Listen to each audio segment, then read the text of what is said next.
Okay, we are in the Nefesh Hachaim, Perek Tes Zayin.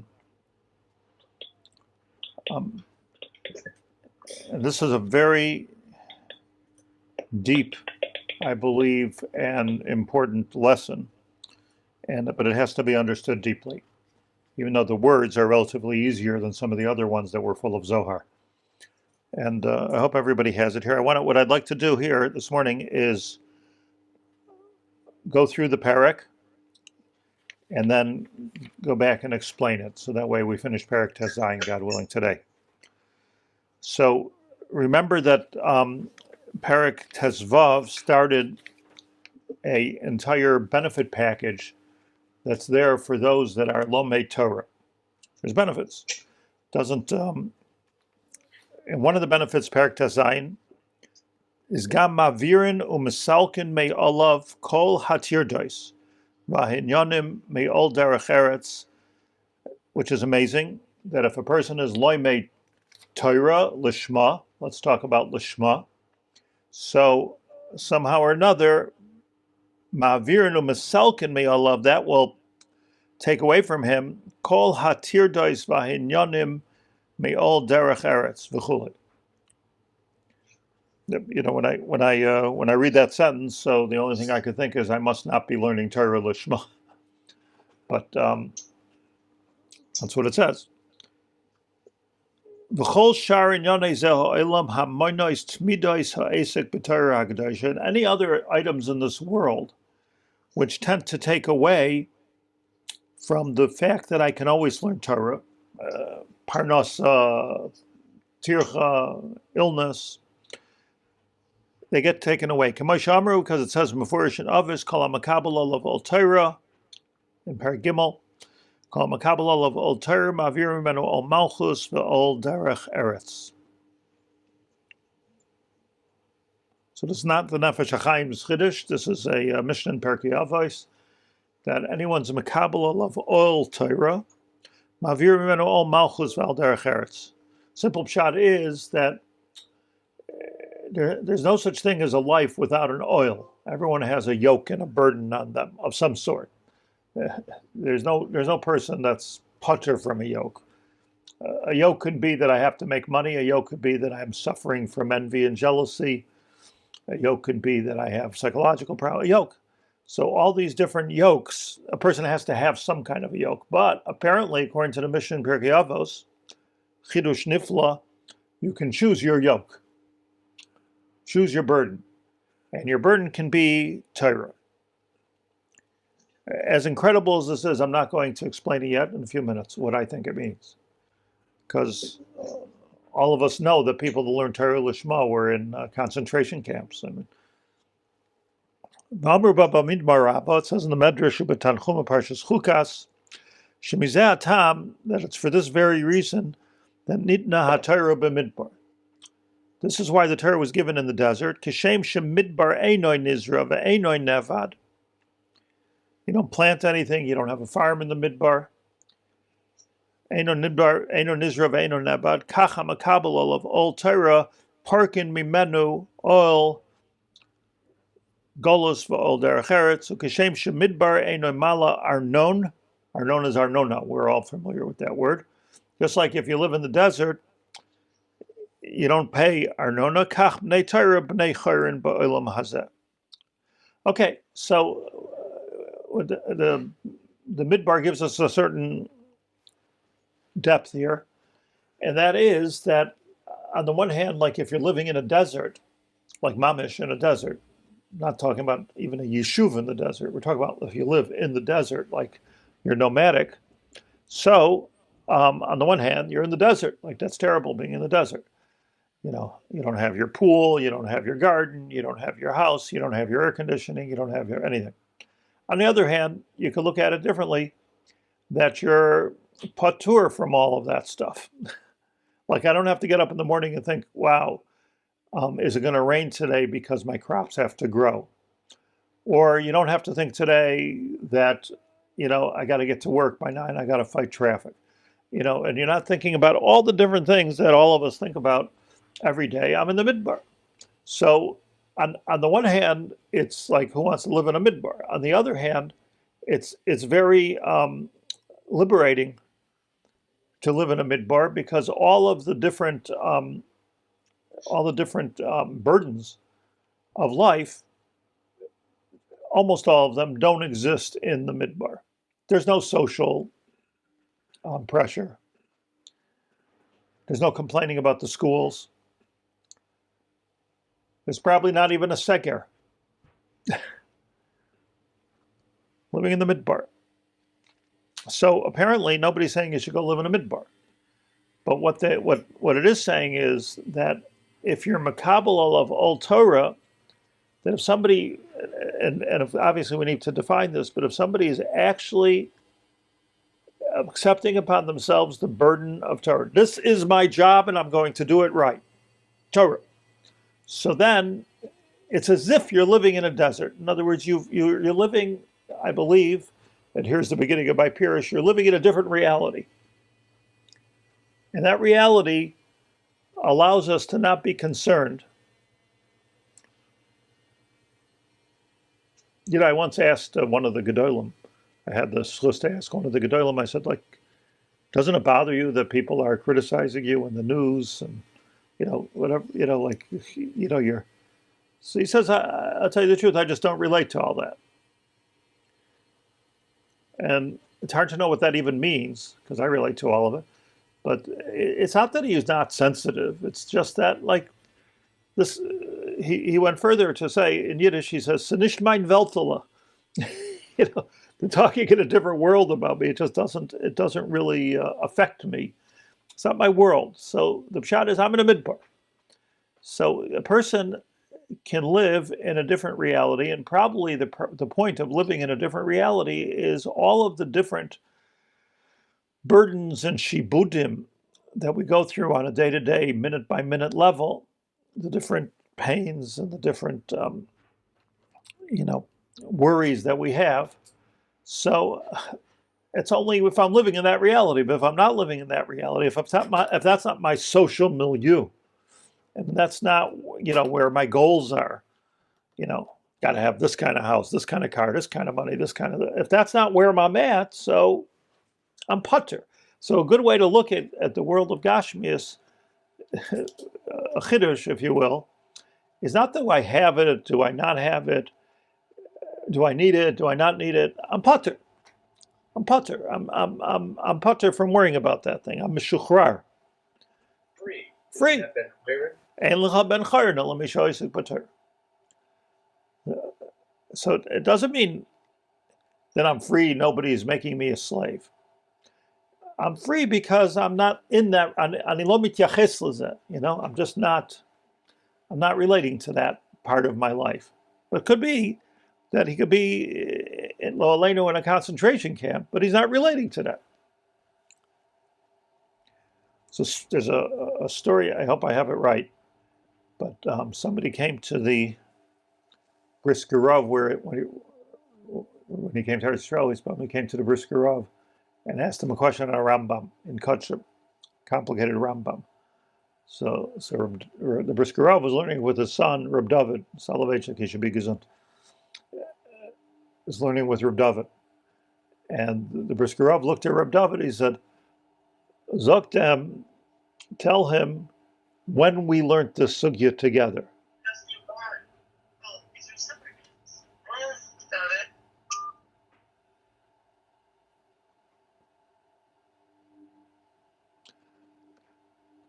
I'm sorry, I'm just muting everybody.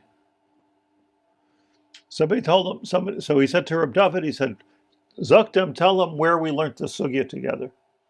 And the answer to the question was that they learned the sugya while traveling from one country to another, I don't remember which countries, in Europe, and passing through a very, very dangerous area where if they get caught, they get killed for jumping the border. And that's where they learned this Rambam. That's where they learned this Rambam. So the Brisker Rav was proud. Zoktem, where we learned this. So how do you learn a Rambam? How do you learn a Rambam in Kutchim, which is so not Nogeya?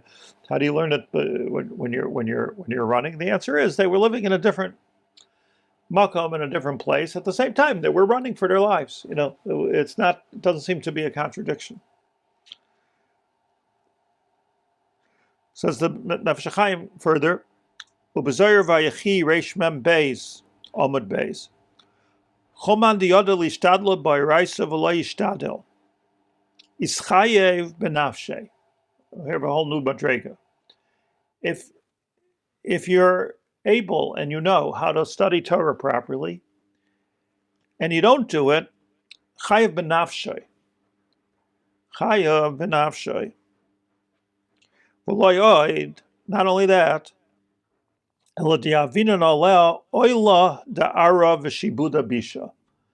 placed on him the burden of this world and a bad shibud.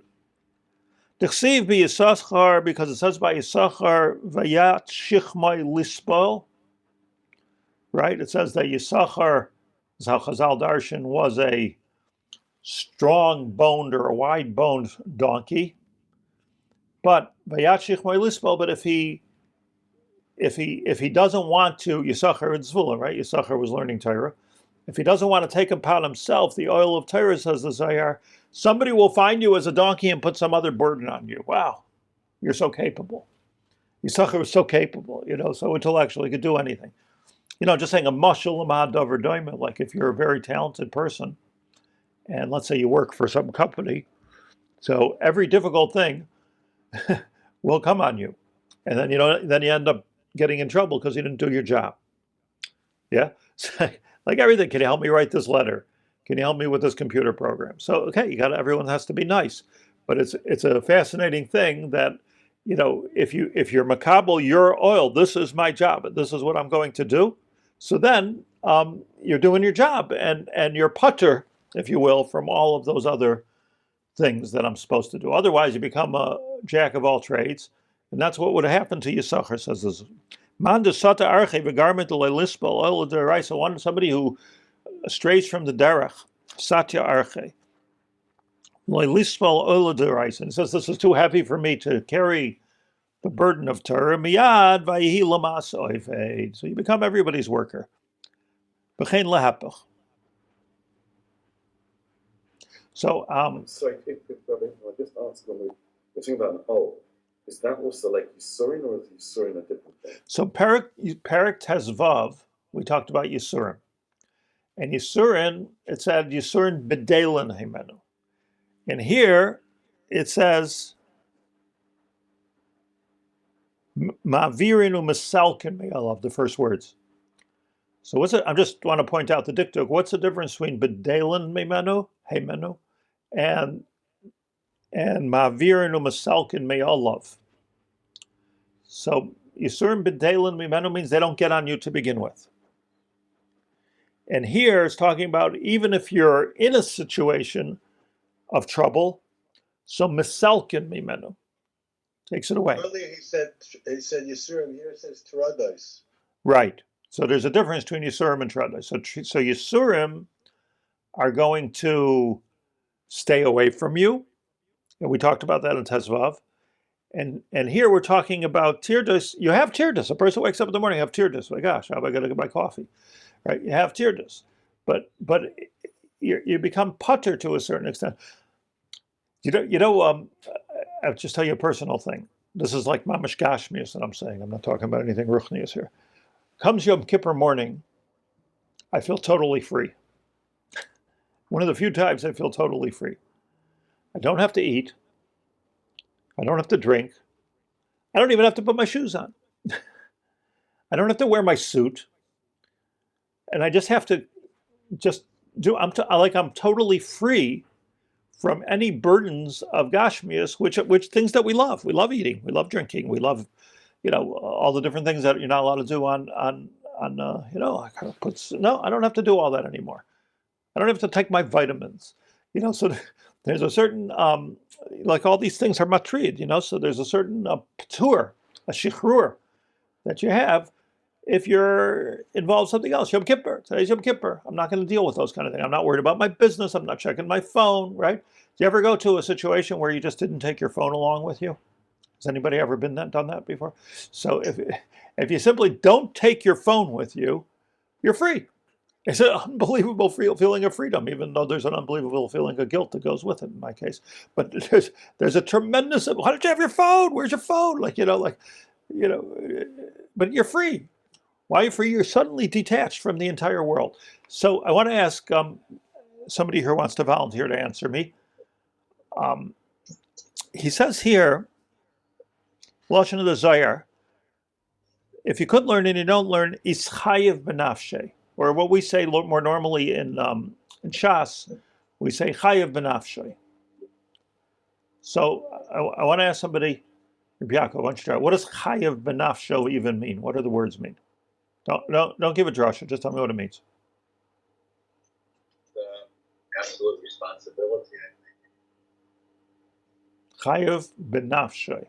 If you learn and you don't learn, you're chayev benafshe. It's a bad thing. Usually means you're chayav misa, no?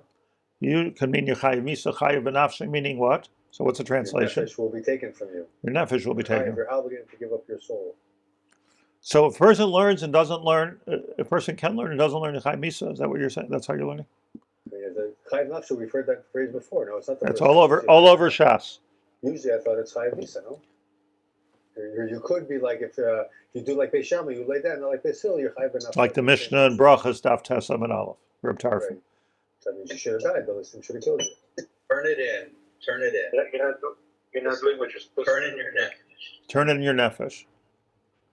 How poetic. Maybe over here it means like he's liable for the consequences. He's putting himself in jeopardy, and he's liable for what's going to happen. How's that word in chayev benafshe? He is liable, chayev, benafshe, to what he's done for his. What benafshe? One second, you're skipping the word benafshe. Benafshe means his life. He's wrecking his life, and he's going to pay. It's his own fault. What happens to your nefesh is your fault. Don't you mean it's like? Okay, that's something like that. What happened? In other words, you're losing. What? Maybe it means also that you're just not fulfilling what you're supposed to be doing here. How do you get the words chayev benafshe? That's what I'm asking. It's a word all over Shas. We have to know what it means. It says, by the way, that let me give you an example where it says it in the Mishnah in Pirkei Avos in Perek Daled. It says, I think in Perek Daled, that the end of Perek Daled, Rabbi Yaakov Omer, that's Rabbi Yaakov Ish Levitas, he said that if you're Matayal Baderech and you're learning Torah and you stop and you say, Ma no'eh ilon zeh, you say, wow, what a beautiful tree that is, chayev benafshe. Okay, I'm enjoying the view behind Rabbi Yaakov Pinsky. Like, what's the chayev benafshe? Mischayev benafshe. Here it says eschayev benafshe. Well, normally mischayev is it causing a liability. Where does it say mischayev? It says in Pirkei Avos, you mean? I don't know.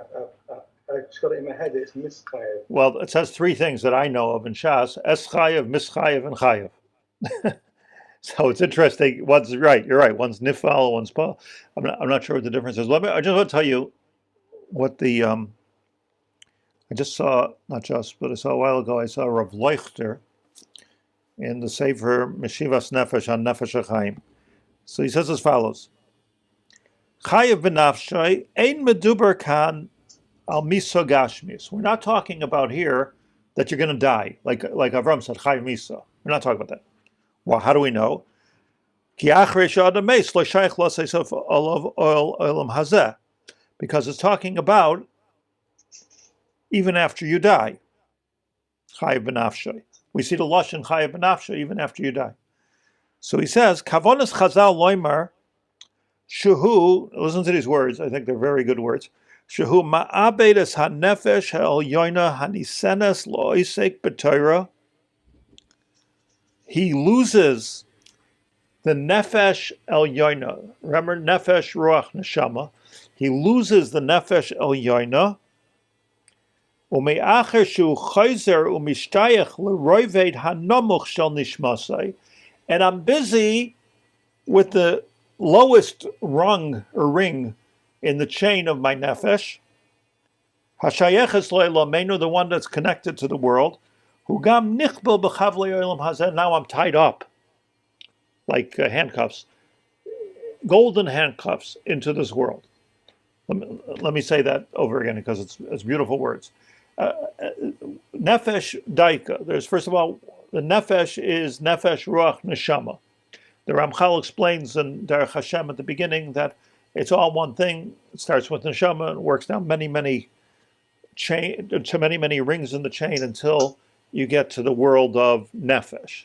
And then the nefesh also, it's ad kedei kach that Chazal say, ki adam hu nefesh. Even my life, my blood, flesh and blood is my nefesh. But we also find nefesh in higher forms because the nefesh, ruach, and then neshama. That's how the roved goes. So it's a roved. One second, please.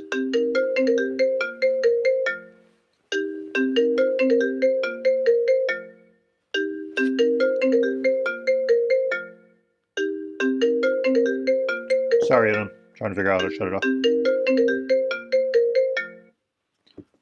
My apologies.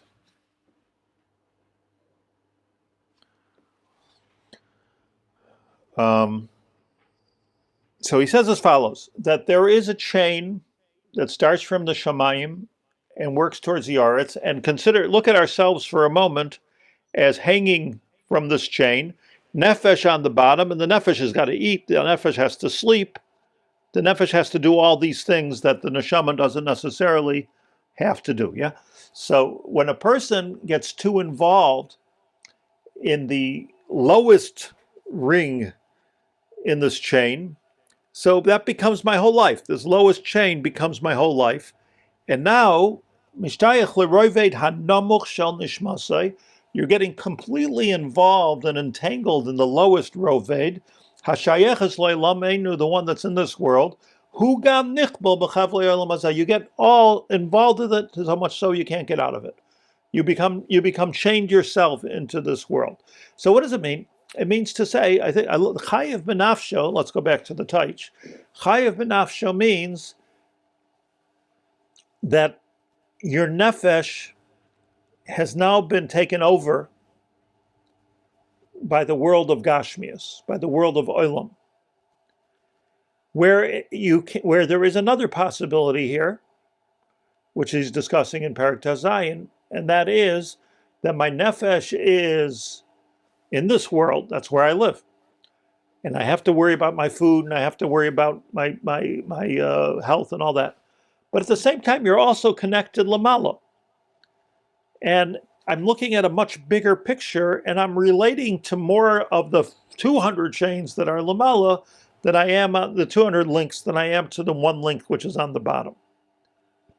And if I don't do that, listen to me carefully, if I get so involved in this little place over here that I forget about, so chayiv b'nafsha means cut. You just snipped off that one ring, and then it's not connected to anything. So chayiv b'nafsha means it's a ruchnius thing that you're living completely in the whole world. You could see somebody who starts very, very much lishma, if you will, and then they can get so involved, let's say, with kavod or with money, that they're chayiv b'nafsha, they've got so involved that they're lost to that. They're just lost. That's where the world is. They can still know how to learn. They can still be smart people. They can still be nice people. But they're completely tangled into the world. And it's ad kedei kach, says the Zohar, mischayiv b'nafsha, snip. It sounds a bit like a mini chorus. It's a chorus, but we don't know what chorus. Chorus can also mean many, many things. But chorus is the right word, Gil. Chorus is the right word. That there's a disconnect. Like, let's look at it as a disconnect between me. It's not even a punishment. It's a corollary, right? Is that what it's saying? Like, if this is what you do, then that's what's going to happen. Some Matthias. Matthias, right? Yeah. So.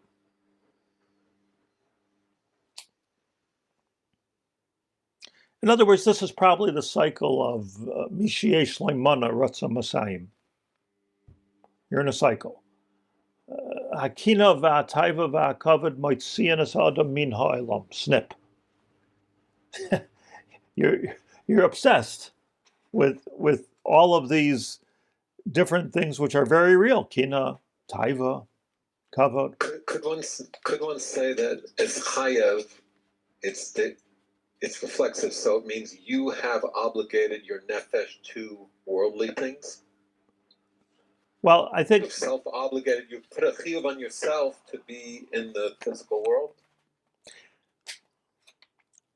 that's for sure true, but I'm not sure if that's what the word means. I think what the word means, just to be medayik, is chayav benafsha. Now you've taken you're taken responsibility for yourself. Chayav benafsha. Means you have imprecated yourself. Good word. Okay, very good. This is very important. So we're learning here a big secret here, by the way. It's not about some, just to review, it's not about some miraculous thing that can take place that all of a sudden, I'm a Kabbalah Torah and, all my problems go away. But you're not mityaches to those problems in the same way you were before, because there's so much more to it than, you're not just looking at a tiny little piece of it, which is this world and my success and how I feel and who's better to me and who's worse than me. Lo shayach. You don't relate to all that. And if you're a Talmud Chacham, you can relate to a higher place. And by the way, I just want to say one thing that's not true. I want to say many things, but if you remember in the previous paragraph, we spoke about that a Talmud Chacham could go into the chedrei chadorim of his own learning. And we don't know what that means exactly. What does it mean to go into the chedrei chadorim? What it means to say is you can climb out of your little world and be a little bit otherworldly. And if you're a little bit this is a secret. Maybe it's chedrei chadorim, maybe through meditation, maybe it's through tefillah, maybe it's through limud Torah. But he's got to teach us how to do this. But there's a trick here, a secret, that you can a bit climb out of this world that we're in, and this little veltula, and you can say it's a nishmain veltula. It's not where I'm at. Rabbi, could it also mean Mitzray b'nafshe, instead of the siyata d'shmaya, Zachim l'darim harbe, that you're getting l'malim and teva, and Hashem's protecting you, and He's taking away the tirdas, Mitzray b'nafshe, that you're going to be running on your own steam without siyata d'shmaya, and you're going to be running up teva instead of l'malim and teva. So I think that's for sure true, and the Noam Elimelech says this in the Pshat Noam in the Tanna D'Velio, in his Pirush on the Tanna D'Velio. But I think what we're saying, Yitzchak, is even deeper. That yes, you're running on your own gas, you're running on battery mode, you're not running on that's for sure true. But he's saying that the way I see tsaris is completely different. You see, like I mentioned last week, you see big gedolim that they weren't relating. I'm saying something different. So they weren't relating to the tsaris that were around them somehow. I mean, they're human, so you're affected by it and it hurts. You say, ouch. But they weren't relating to it as this is my whole life. God forbid somebody loses all their money. So if that's all they got, then they lost all their money. And they lost everything. When people say, I lost everything. But if you have much more, then you didn't lose everything.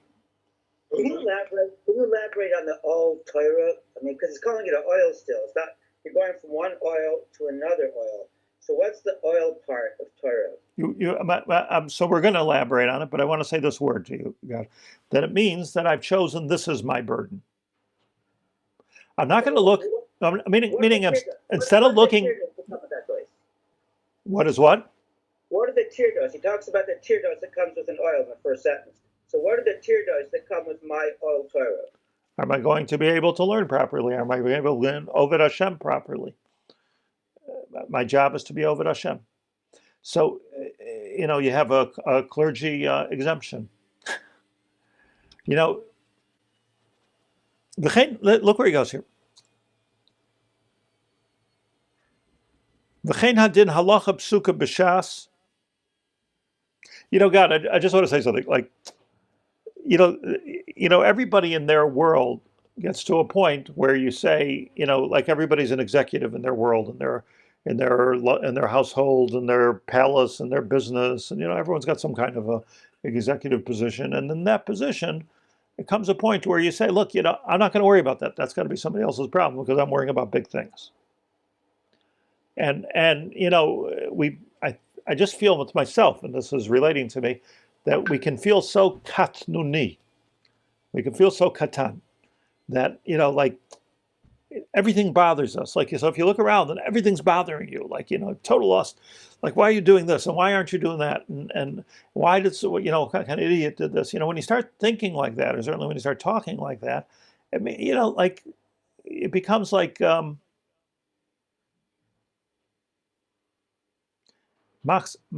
grois, because you're not so small. That's the oil of Torah. That can happen in the oil of Torah, you're saying. Oil of Torah. It's an important oil. And I think that's the most simple, down to earth, if you will, pshat possible. That's So ego. is it possible that somebody who's learning Torah but not Lishma will appear to be involved in things we're going to talk about Torah, but maybe other things that are maybe not the correct thing, but they have the lukush of kind of like a spiritual thing, where a kedusha, they can think that they're not coming from.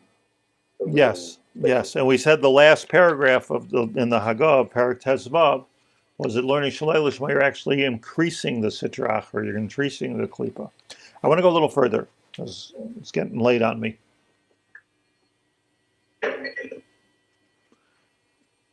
We say here, V'lechein adin halacha psuka b'shas, shetalmidei chachamim peturim mimisim.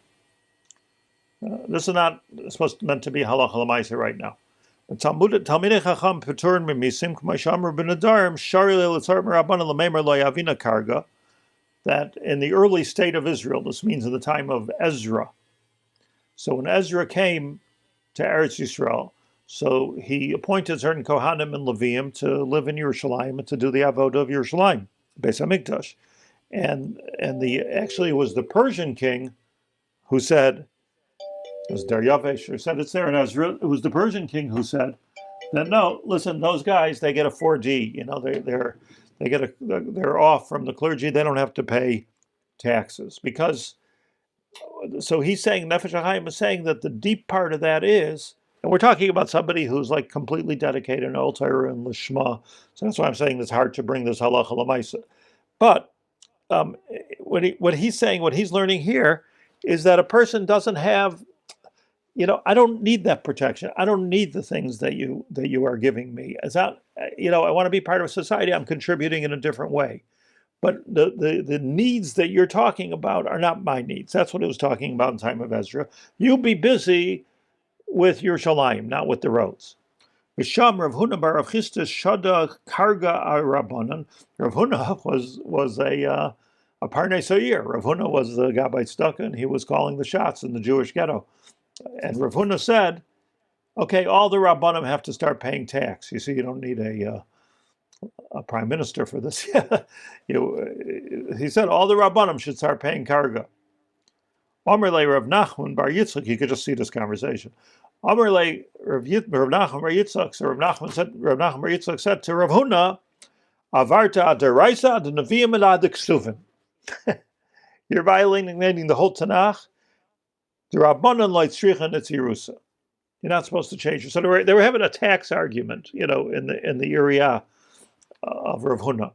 And that was the machlekes. But let's go a little further. But Tana Devei Eliyahu, Seder Eliyahu, Rabbah Perak Dalet. Kol Talmud Chacham, she'oisik b'Torah b'chol yom tamid. Now, I think, by the way, to be medayik, that doesn't mean kol hayom tamid, that he's learning all day. But he's constant. B'chol yom tamid, every day, doesn't miss a day. Like a korban tamid. You don't bring a korban tamid all day, you bring it every day, consistently. And he does it bishvil laharbois kvoit shamayim, underline. He does it for the purpose, lishma. What's his lishma here? The lishma is laharbois kvoit shamayim. That's what he's doing. Now, the minute you know he's into kavod or he's into money or into something like that, then automatically it's not laharbus koit shemayim. Not that we should judge, but it's not laharbus koit shemayim. I'm doing this totally laharbus koit shemayim. So that person, einoy tzarich like cherev like chanis, he doesn't need a sword, he doesn't need a spear, like kol davar she'eloi shomer, he doesn't need any type of bulletproof vests. Ela HaKadosh Baruch Hu mishamroi ba'atzmai. Misham b'perik Yud Ches, and the Tanakh Eliyahu says further, Im yesh boi ba'adam derech eretz u'mikra levad. If a person has derech eretz, derech eretz probably means here like business, you're involved in the world. U'mikra levad, and you learn some Torah, you learn some Chumash every day. Ma'isr lo malach echad l'shamroi. Then Hashem gives you a special malach to guard you, a guardian angel. Kara Adam Torah Nevi'im Suvim Mosher Lo Shnei Malachim Shenemar Ki Malachav Yitzav Alach Lishmar. He got two malachim. Aval Kara Adam Torah Nevi'im Uksuvim V'shana Mishnah Umedrash Halachis V'Agodos V'Shimesh Talmidei Chachamim. You gamish bring it halacha l'maisa. Hakadosh Baruch Hu Meshamrei Ba'atzmai. Hashem Shemracha.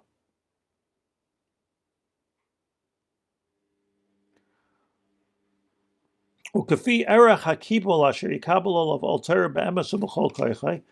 here now he's qualifying this, that to the degree that a person is makabel on himself the oil Torah, exactly it's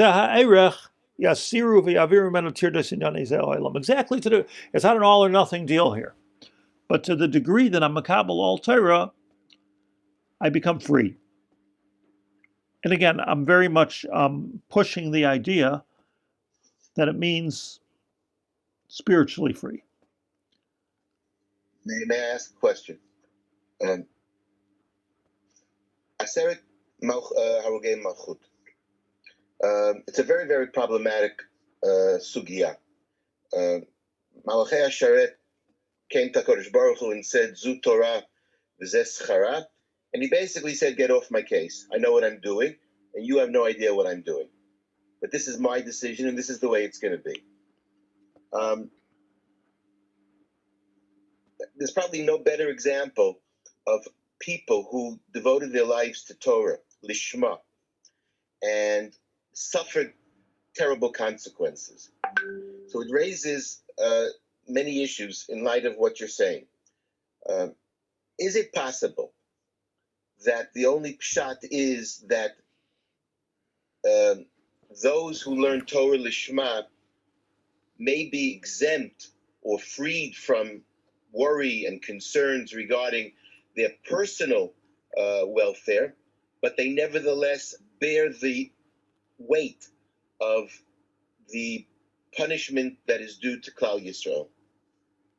I think that's the only way to understand it. I think it's perfectly consistent with what we're saying, meaning Rabbi Akiva, his Talmidim said, Ad Kan, and he said, my whole life I'm waiting for this. Now, it wasn't that he was some kind of masochist, because he wasn't. He was a person who enjoyed life, Rabbi Akiva. But he wasn't, in my words, mityaches to the pain that he was going through, because he was looking at a much bigger world. He was looking at a much bigger world. He was looking at everything in history from Yosef and his brothers to our times. He was looking at Olam Haba and Olam Hazeh. And he was looking at HaKadosh Baruch Hu, and he wanted to do B'chol Nafshecha, Chol Levavcha, B'chol Nafshecha. So nobody can turn around and say, although the Romans tried to say that, look, here's a tzaddik, here's your Talmid Chacham, and we're torturing him. And the smart Jews looked at him and said, you know what? He's smiling. He's smiling. Because he wasn't mityaches to the pain of it. He wasn't. You look even at the other Asar, the first two Asar Malchus was Rabbi Yishmael and Rabbi Shimon ben Gamliel, yeah? So they were concerned so much, I can't watch the Misa of my Chaver. Kill me, I can't watch the Misa of my Chaver. They were mityaches on a whole different level. They weren't mityaches, oh my gosh, they're going to cut my head off now, which any of us would be mityaches to. But they were looking at things from a completely different world, and we don't know, by the way, that tzaddik, like like it's hard to understand, and we shouldn't be in that situation, but we don't understand what kochos we're going to get if we have to be in that situation. By the way, I just want to, we have to stop, but I just want to, something I saw, I might have mentioned before, something I saw in the Yavitz in Hilchos Kiddush Hashem. And I think it relates here very importantly. The Yavitz says, that's Rabbi Yaacov Haber. In Kehillas Shivtei Yeshurun, he writes that if a person is makabel on themselves to be mekadesh Shem Shemayim, even to give up your life. Nobody wants to do that. But let's say somebody says to you, worship Avodah Zarah. By the way, it doesn't have to be Avodah Zarah. Like if somebody says to you, accept Christianity, or if somebody says to you, are you Jewish? And you say, no, I'm not Jewish. If somebody takes upon themselves, they want to make a Kiddush Hashem. Says and I'm ready to do it. Okay, go ahead, kill me. So, and then they don't kill him. Okay, we were just joking. Or the gun gets jammed, or the Americans come, or something happens. Some story happens, it doesn't get killed. And Ness makes a Kiddush, talks about it every year on that date. Is it a Brussels Vatala? Right. So the Yavitz says that the moment one is makabel on themselves in true earnestness, emes, that I'm ready to die al Kiddush Hashem, you will never feel the pain of life again. Now, that's what he says. You're putter from the pain. Yisurin b'deilim mimenu. Now, does that mean that the same guy can never get cancer, or he can never have pain, or he can never stub his toe? For sure not. What it does mean is that he just put himself in a whole different world. You're walking this world, you're walking the earth, you're doing everything you got to do, you're making a business, and you have a wife and children, but you're not walking the earth the same way that everybody else is walking the earth, because at that moment of Kabbalah, I have grabbed onto a chain which goes all the way up to the Kisei HaKavod. So says Rabbi Yaacov Haber. And I'm not living like everybody else is living. It's not a skula. Don't try this at home. It's a metzius of where the person is holding at that particular moment. And I think that that's exactly not Rabbi Yitzchak, if you're still there, not what you mentioned so much, that okay, you're not going on your steam, you're going on God's steam. No, it's something very deep over here, something different. And that is that I'm no longer mityaches to the world as the world itself. Okay, this guy's killing my lowest roved, he's cutting off my lowest roved, but I have a whole chain of links that go all the way up to Shemayim. So beside there. And this one's organic, it'll even grow back. Okay. This happened by the Akedah? This is exactly what happened by the Akedah. In other words, Yitzchak, I don't know about Avram Avinu, but clearly Yitzchak became otherworldly. He became in a different world completely. And this is mashma from all of the Mefarshim on Chumash, that by the Akedah, once he was able to do that, he was patur from this world in that sense. Maybe that's even why he didn't even see the bad that he should have seen. Okay, I'm going to go.